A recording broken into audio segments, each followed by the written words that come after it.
U ovom videu govorit ćemo nešto više o izradi vlastitih uzoraka.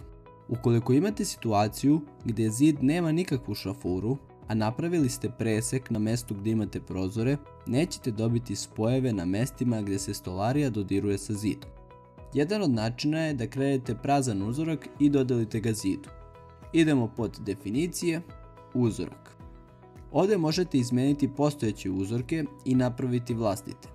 Za crtanje vašeg uzorka dostupne su vam sve 2D naredbe za skiciranje. Kliknut ćemo na ikonu izbor uzorka i odabrati uzorak broj 10 jer je već prazan i ne treba ništa dodatno brisati. Nakon toga potrebno je dodeliti naziv uzorka, u komandnu liniju upisujemo prazan uzorak.